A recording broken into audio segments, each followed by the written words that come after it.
Shabbat Shalom.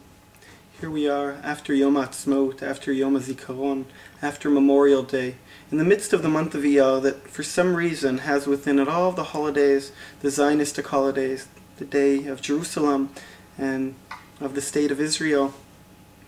And here we are in the Parashat, which deals not just with the sons of Aaron who died, but the Parashat after that, the second Parashat, is Parashat Kedoshim, which literally means to be holy, to be sanctified, to be sacred.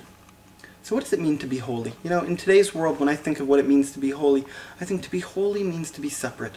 If the whole world's doing something, I'm going to be holy and I'm going to set myself aside. You know, when I say lehakadish, in order to give something to the hekdesh, to the holy, it means I'm taking it for myself and sanctifying it, separating it. When I go up the temples are separate. They're up on a mountain, and we go up to the places that are sacred and that are holy. And, you know, when we look at Veitem Kedoshim, what does it mean that God tells us to be holy? So usually the understanding is, you know, separate yourself a little bit more. You could keep all the mitzvot and still not do things right. So take a little bit, put more barriers, put more boundaries upon yourself. But if we look deeply into this week's Parsha, so much of Parashat Kedoshim deals with our relationship to the people around us. Until we have the most important, or one of the most important sivuim, commandments that says, Ve'ahavta l'reacha kamocha ani Hashem. You should love your fellow man, for I am God. And a lot of people try to understand why is it that we love a person because I am God, for I am God. Why is that even connected there?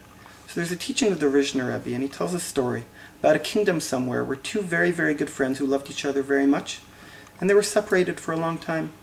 And one day they met, and they met in not the best of circumstances. One of them was just caught by the army, and he was about to be hung for something that he did wrong.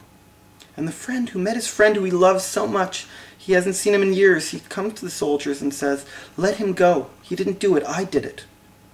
I said, you did it? So, okay, we don't care. We hang this person, we hang somebody else. So they took the noose off his neck, put it on his neck, and when they're about to hang him, his friend says, no, don't do it, don't kill him. I'm the one who did it. Kill me. And they started arguing not about, you'd think, kill the other person, save my own neck, but each one wanted the other person to live.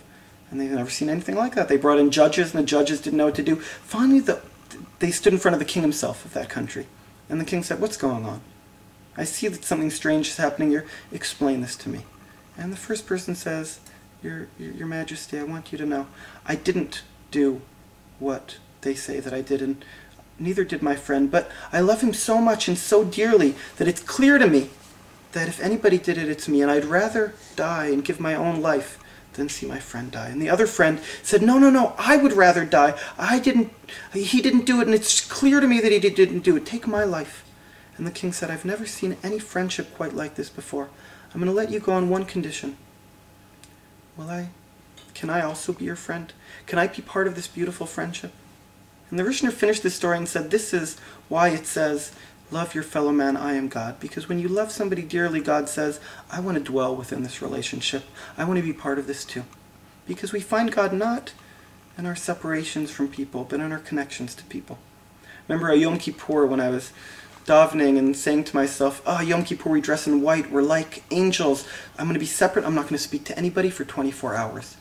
And suddenly I see this, everybody's walking around, giving everybody hugs, asking for forgiveness. And I said, to be an angel truly doesn't mean to separate from people. All the angels are messengers of God. If I want to be a messenger of God, I need to be in relationships. I need to be able to connect to people. So I broke my vow of silence, and I went back to being a true angel, to find my sacredness and connection. I'll end just with something I heard from Rav Fruman, my rabbi who passed away a month ago.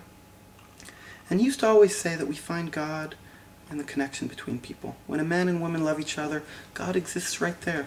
When photographers would be filming him for an interview, he'd say, don't film me here, speak to God, he's right here between me and my wife. He would point at the space between Tekoa and Beit Lechem and say, we find God between Tekoa and Beit Lechem, between people who are willing to meet, even though it looks like we're about separation. And that fine line between them, when you're able to go beyond yourself, that's where we find God. So I want to bless us in this month of Iyar that sometimes we think to be the Jewish people, to be alone, am badad, to be separate from everybody else. But the truth is that we need to learn how to find God in our relationships, not just to the people we love, not just within ourselves, but to everybody around us too. And God will dwell in that sacred, holy place that we create in our meeting with everybody who's surrounding us. Shabbat Shalom.